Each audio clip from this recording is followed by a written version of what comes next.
You know how they say fake it till you make it? So on my first trip, I was also going to Mozambique for the first time, like on vacation.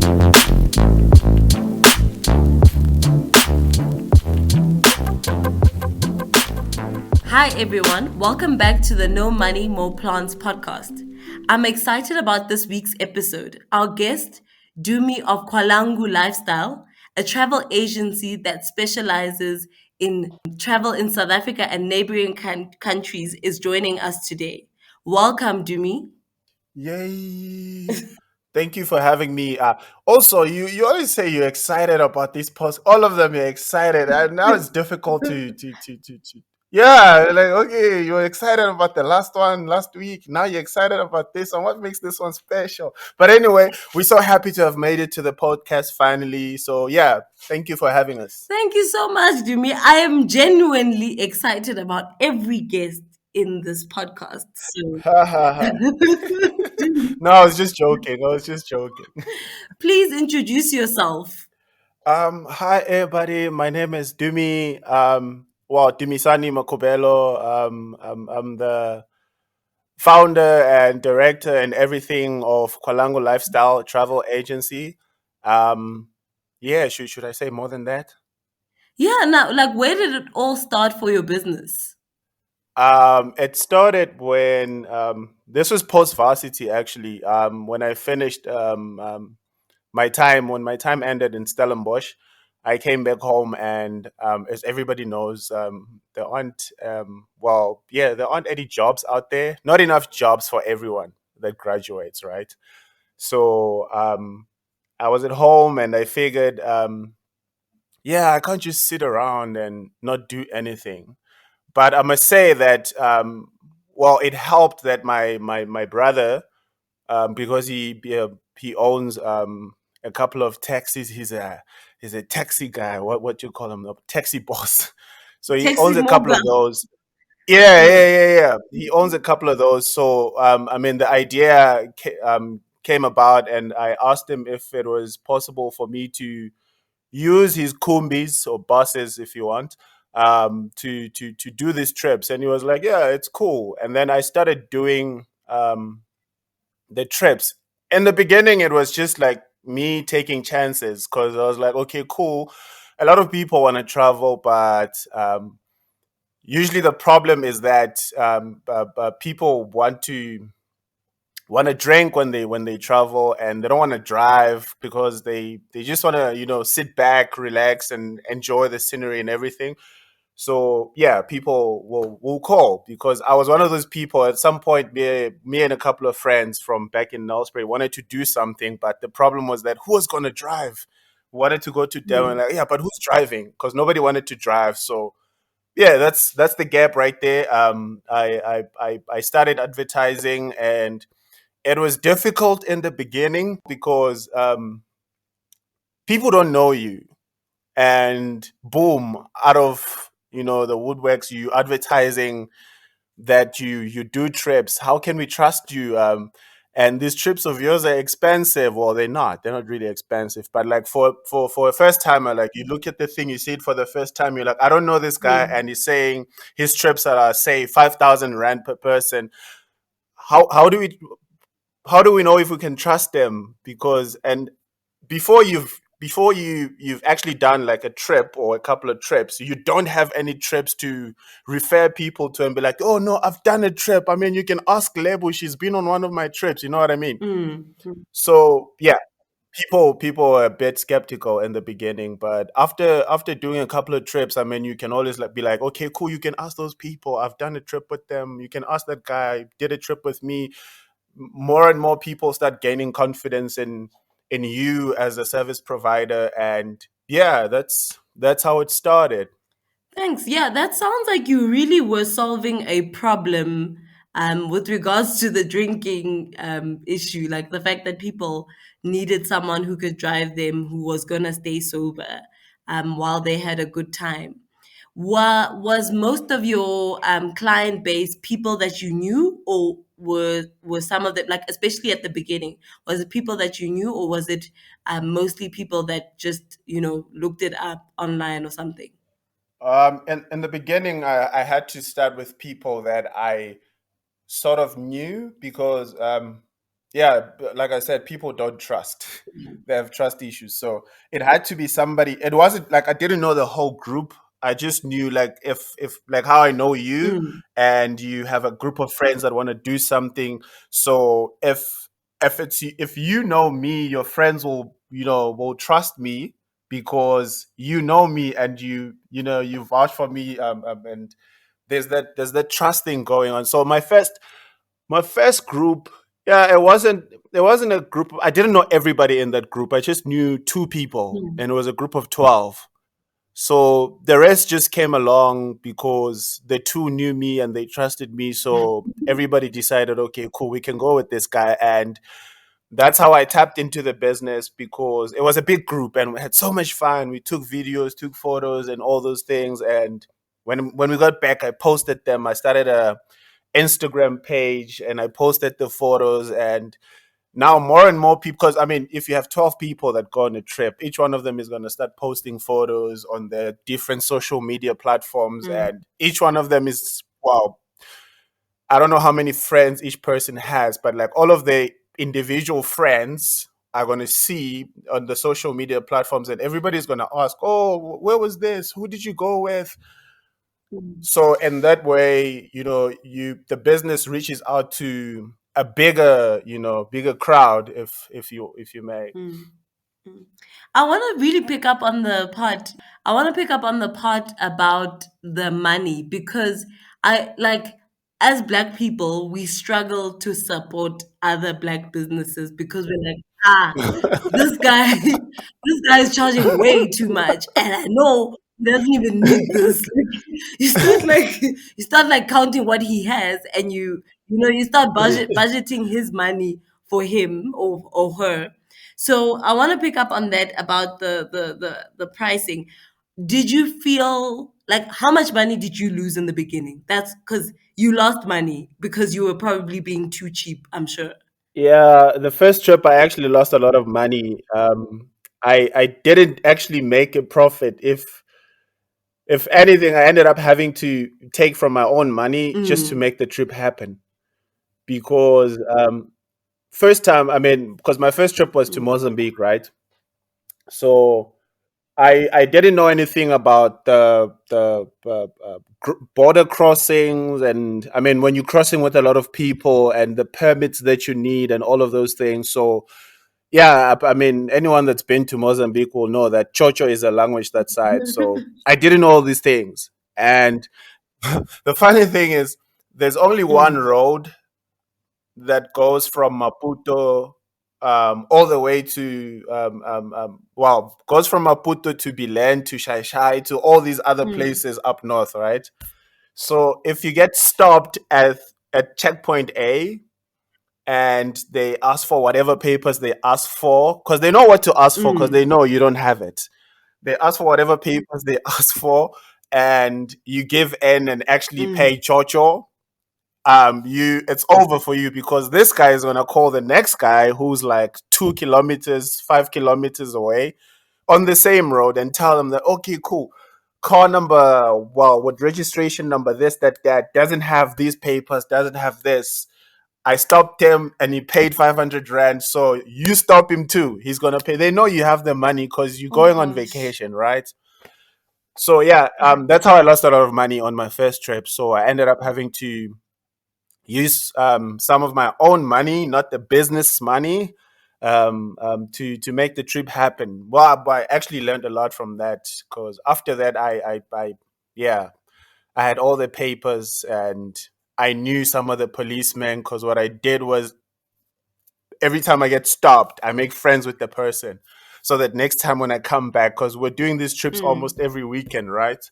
So if they stop me today, I make friends with them, so that next week when I come back and it's the same person, I don't have to go through the same problem. I mean, I don't have to face the same problem again. Mara just still gets paid.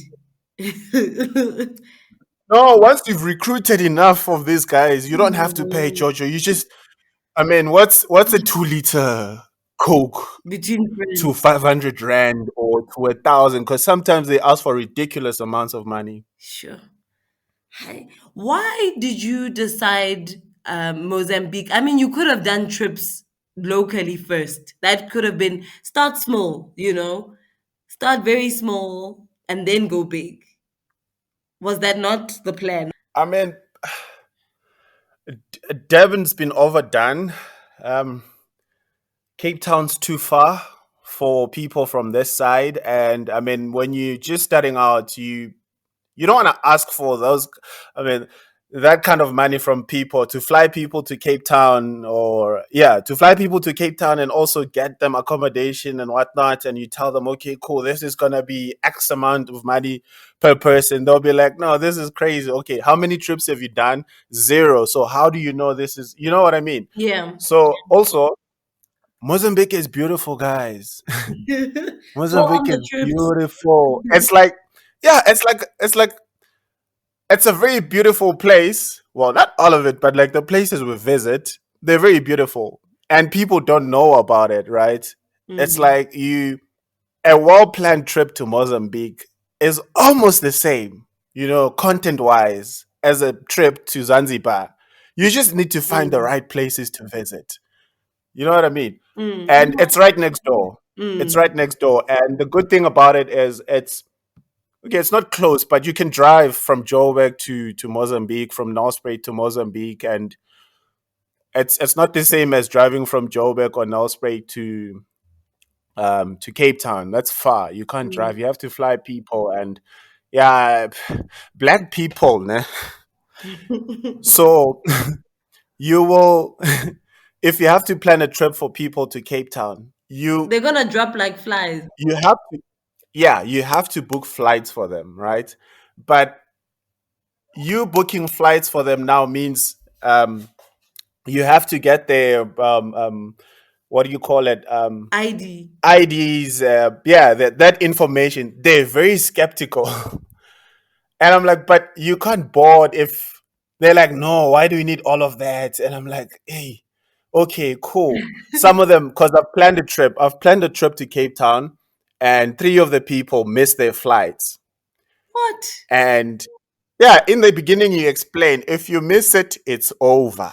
You go back home because that's not covered.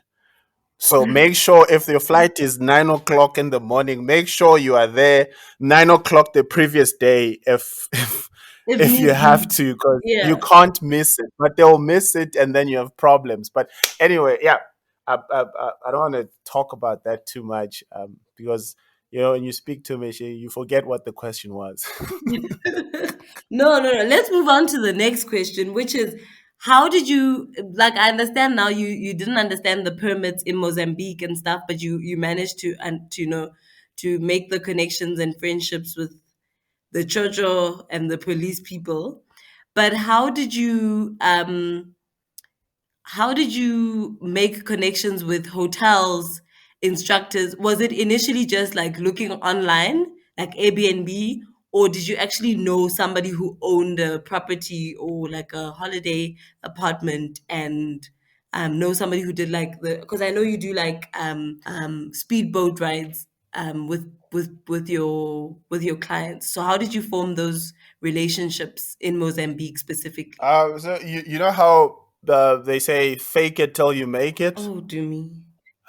So on my first trip, I was also going to Mozambique for the first time, like on Oh vacation. my god. So I was also seeing the places for the first time, but like I acted like, nah, I've been doing this for a minute now. So, This is this so is like that I listened to a podcast about how men. Sorry. And this is very relevant because I've realized with female businesses, they are not faking it until they make it. There is research done. There is a lot of like time spent understanding before even making the business happen. But men are like, okay, I have an idea. I've got financial backing in some way. I'm going to go for it. And there's, yeah, you it's sad.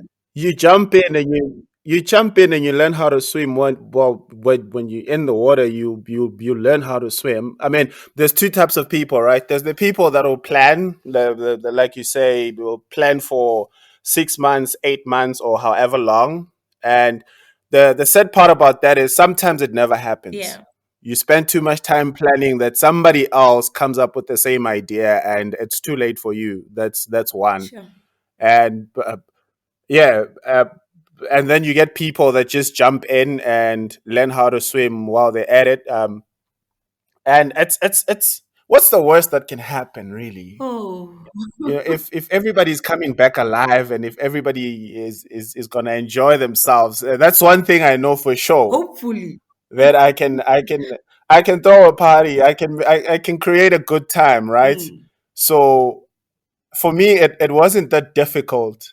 I just got in the car because I had the GPS coordinates of where I wanted to go. The only things I didn't know, obviously, was the police on the roads and all of that. And the culture, obviously, in Mozambique is different.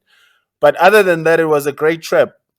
People thought I'd been doing it for a long time. But to come back to your question, um, about how I made connections with the hotels and activities guys, whatever service providers. On the first trip, I literally had to roll the dice and pick the best place out of the three that I found on the internet. And I call them and just to make sure, because sometimes, You don't you exist can go to a place that sometimes. doesn't Yeah. exist. So I called them, I spoke to them, and I looked on their websites and I found people that had been to the place because most these websites there's comment sections where people comment. So I followed one of those people. So in a sense, I did a little bit of research. I wouldn't say but yeah. Anyway, so yeah, so on the first trip, first hotel, get there, you tell the people, like I was saying, fake it till you make it. I was a big Mm. guy. Got to the place, I told the people I always have people that want to go places, they want to travel. And now that I've tapped into the Mozambique, route, I'll be bringing in more people. So, but I had to make sure that in 2 weeks' time or in a week's time, like the next weekend or 2 weekends thingy time, I brought people to the same place. That's how you build the Mm. relationships, right? So you bring people to the same place a couple of times, then they see, okay, cool, this guy is serious because he's bringing us business. Then that's how you form these relationships, and also the same with speedboat people and the speedboat guys and the quad bike guys and everything. You just keep on bringing Mm. people, and you make sure they do those activities, and these guys make money. That the next time you come, everybody knows your Mm. name. Now you can have your people do these activities without you having paid. You can tell the guy, I'm paying next week, and they cool with that because they know you're coming back next Mm. week.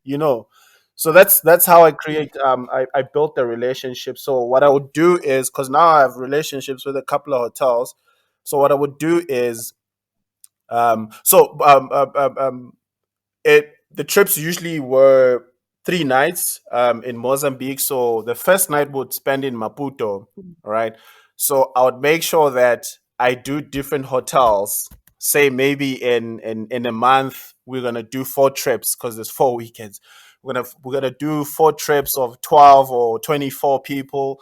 So I would split them, take take half the group to the one hotel and half the group to the other hotel, just to make sure that these people don't forget that I keep Yeah. bringing business. I bring business almost every week. Yeah.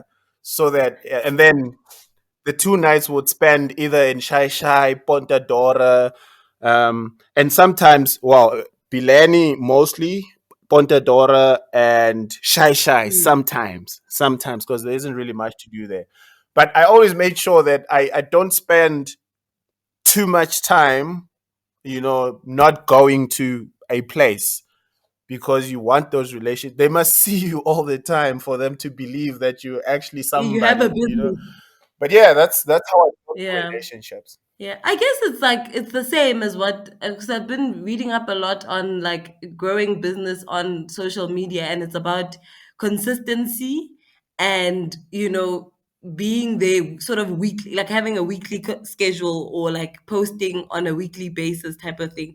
It's a lot of work, but it will pay off in the end, as you say. Yeah, it does. It does. Yeah, so I really want to get into the fact that you are currently working a full 9 to 5, or basically you're working quite a lot of you're working your whole life basically at the moment. Like half of your year you're working. Um and so how do you manage your job and the business in this time? Uh, I try. It's not easy. Um, so unlike most people that treat their businesses as a side hustle, I treat my business as the main hustle and my job as the side hustle. So Hey. I'm hey, I must make time. If I'm at work and a client wants something, I will still time from work to prepare whatever the client wants for them, because at the end of the day I figured if so before I got this job, let me take you back a little bit. Before I got this job, I'd been doing the trips for 3 years, Mm. because I was home. Sure, was it that long? Yeah, it got to a point where I was like, actually, maybe I don't want a job anymore. maybe, maybe I just want Because to you were do doing so business. well. Yeah, maybe I just want to do business Mm. because, hey man, straight out after varsity, you're applying to different companies every day. I don't know how many applications I had sent, until I got the first job. So it got to a point where I was like, you know what, actually, I'm tired of this. We regret to inform you that, just, yeah, I got tired of that and I stopped applying. Yeah. I focused on the business and yeah, it got to a point where like the business really picked up and I realized Mm. that, whoa, you can actually make more money doing this than working a 9 to 5, right? Because with the business, it's something you're passionate about, and even when we are working, it's not really work because we're on vacation, we're having fun, we're meeting new people, we're doing things, right? So it's fun. It doesn't feel like a job, Mm. and I only had to Mm. do that on Thursdays, Thursday, Friday, Saturday, Sunday would come back. So I'm only doing this for 4 days, and I have the other days to myself to do whatever, with my time. So you have that freedom Mm. that you wouldn't get from, if you had a 9 to 5. So and you look at how Mm. much you're making per weekend, and you compare that to how much you would Sure. make doing a 9 to 5 as an intern or entry level. It's what you make on the weekend is probably like, okay, let's not talk about figures, but like you see that there's more Yeah. money. Those are ones. I almost fell into that trap. Hey, hey. Uh, But like my point is, doing business for yourself, and when you're doing something that you love and enjoy doing, it gets to a point where it doesn't feel like work. I know a lot of people have said this, but like it doesn't feel like work, and you actually see the amount of money. Wow, just production as a whole, not just to speak about money, mm. and the time that you have to yourself, and yeah, all that freedom you get to see that and compare it to a 9 to 5, and you're like, no. But anyway, COVID happened. Hey, COVID happened, eh? So I got the Sure. job just before COVID happened. I started on the second of, You're a prayerful man. 'Cause yeah, how did that I happen? started on the 2nd of February, and then COVID hit in March, Sure. and the business suffered a lot. Like really, Mm. actually, there was no business for the whole of 2020. There was Mm. no business, and there was no business for almost the whole of 2021. Yeah. Yeah. And I mean, I was like, damn, I was lucky because imagine I hadn't gotten this job and I was relying on the business. Wow. I mean, bigger companies, like big companies, had to Mm, close shop because of COVID. What more for Qualangu Lifestyle? Like, you yeah. know? So I was very thankful for the job. Mango went down in COVID. You Hey, Greyhound went now. Greyhound went Greyhound, what's it called? Yeah, the Greyhound. Yeah, hey, serious companies. down. So yeah, I was very grateful for the job, and still am, but I still treat it as a side hustle, for Mm. my main hustle. Which is the way to do it, because you never know. It actually just shows what you're saying. It shows that unfortunately it's good to have two or more streams of income, because Of if course, the one sinks, you are in trouble. And so don't just rely, those mamas who are selling Tupperware, those mamas who are doing, what do they do now? Avon. Shame, they do all they're doing things the right thing. They're doing the right thing. in Christ who strengthens them. Amen. So anyway, let's get back to being serious. I want to talk about expansion for some businesses, because I know before you worked with an influencer to market your business. Would you do the same sort of marketing strategy again? Or do you feel like, that's not a route that you're willing to take again? So hiring an influencer, or, getting more people, like paying for people to market your product. Unfortunately, wow, this day and age, that's the way to go, right? I would do it again, differently though, this time around. The first time I didn't know what I was doing. Well, fortunately, it worked, but I didn't know what I was doing. I was just like, let's do this. And then there was a girl I knew, who had like a huge following on Twitter. I reached out and I was like, hey, let's do this. I'm gonna give you a free trip to Mozambique, this, that. And she was interested. And yeah, and we did it. And that generated a whole, I mean, like a huge, what do you call it? Traffic. Following. Yeah, to the social Okay. media platforms.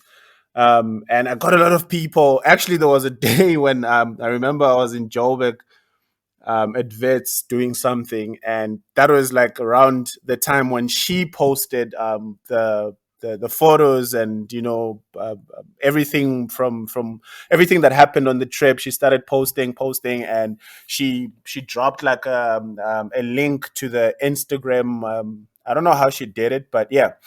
So I had a lot of people now calling Mhm. in, texting, because she had given out my details to the people, texting. It was crazy. It got to a point where that's when I realized, I was like, I need help, because before it was just me. Before it was just me, and Mm. you'd get like 4 or 5 people calling for groups of 8 or 12 or whatever. But now I have. I remember I checked at some point, I had 870 something messages to reply to, and I was like, I'm only one person. Mm. So some of them I never replied, actually, because it was just I was overwhelmed, right? Not me. Yeah, I was overwhelmed. I Sure. was like, I was never ready for this kind of response, and it's crazy. That's when I Same. was like, oh, I need help. But like, there's only one phone, there's only one WhatsApp, Mm. and I mean, you can't split the WhatsApp and say you answer to the 10, you do this, that. So I tried to reply to everybody, and um, 2 weeks later, I still hadn't gotten to some of the messages, and I just started posting on the WhatsApp status thing that, hey, it's just a lot of people trying to reach me, blah blah blah. So yeah, I'll get to you when I get to you. I'm sorry, but I tried to reply to everybody's messages. So yeah, I would do it again, just differently this time. Working with an influencer, or some prominent person, I would do it again, just differently. Luana, you must have that due to high call volumes. Like, you Insurance know how companies, all these, insurance yeah, companies. they put you online, they put you on the line forever. Now I tell you, can you please hold on the line? You hold in it, and there's this music that they play for you, and you just like, you want to pull your hair out. Yep, Yep. The inner Karen comes out. What do you think, or where do you see your business in the future? Like, what's next for Kwalangu Lifestyle? Big things, big things. Chesa, Yeah, big always, things. guys. Ah, What are these big things? you must take yourself serious. Or recently, I started like doing well. I had a couple of people reaching out, but not for the Mozambique trips. Because in the beginning, talking about expansion, in the beginning, I used to just take only groups, right? Because that's what made sense to me. You have to be a Mm, group because I'm using quantum and quantum taxis and these mini buses. So you have to be like six and up, for me to be like, okay, cool, this is a trip. Because also, I must make a profit from that. So a group of three or four, I won't really make a profit, but from six and up, I would make a profit, like a good profit, right? So mm. um yeah, so for a while groups made sense to me until I got a guy.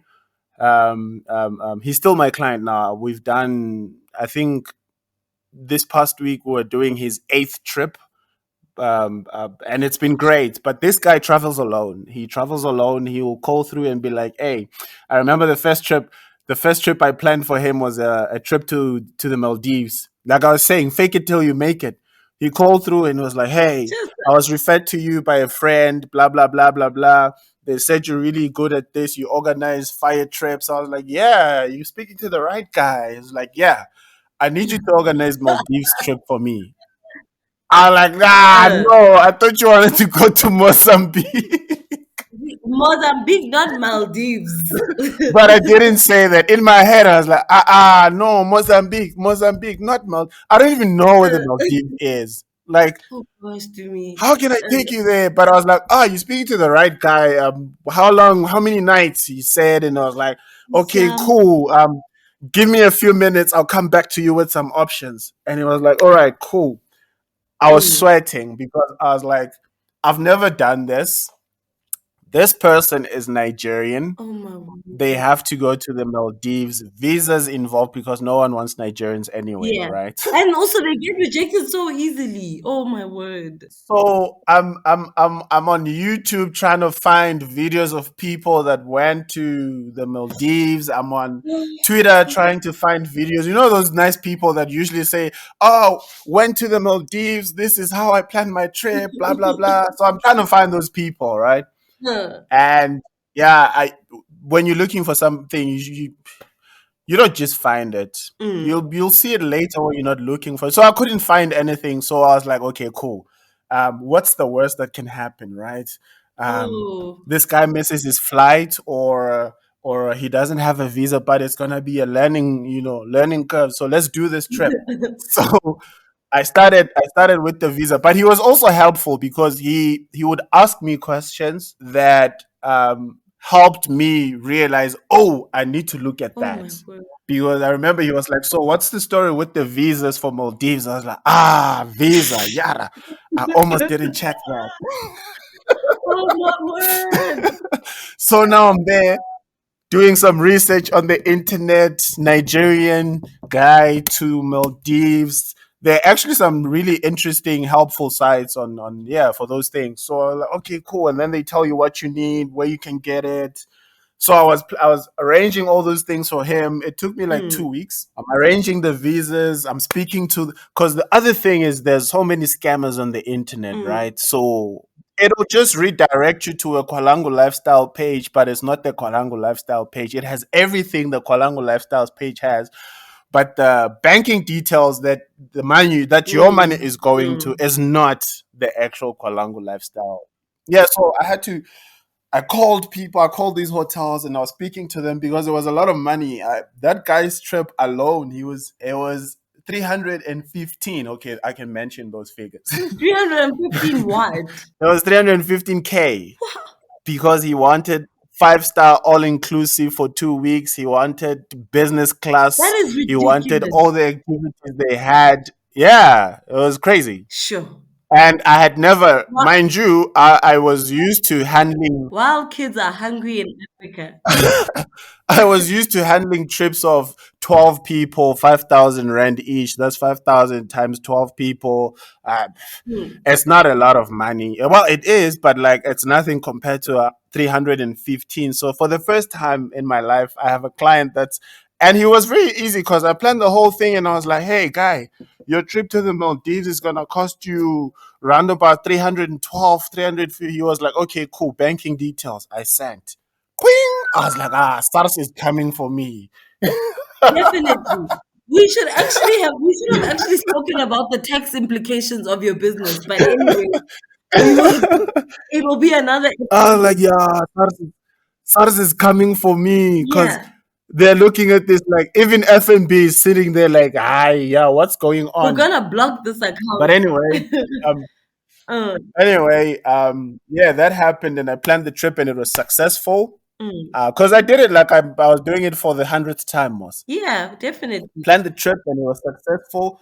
Guy came back and he was so happy. He was like, okay, cool. We're doing the second one we did was Dubai. And he did What? Dubai with his friends. Yeah, we've done for this one guy, Maldives, Dubai, Mm. Zanzibar, and Cape Town, but Cape Town. He's done Mauritius. So okay, Yeah, in comparison, Cape Town is nothing. Sure. yeah, Cape Town is nothing, but like I'm not gonna count all the trips that we've done, but yeah. So now he told his friends because it's word of mouth, most this thing. Mm. He told his friends, "There's this guy that usually plans my trips, blah blah blah." Now his friends were interested. Now I just because with COVID, I mean, even though like the restrictions, like, but people are still not traveling as much as they used to, especially like outside of South Africa, you check. So yeah, Mm. business is picking up slowly, but it's not at 2019 was a great year, but anyway, it's not there yet.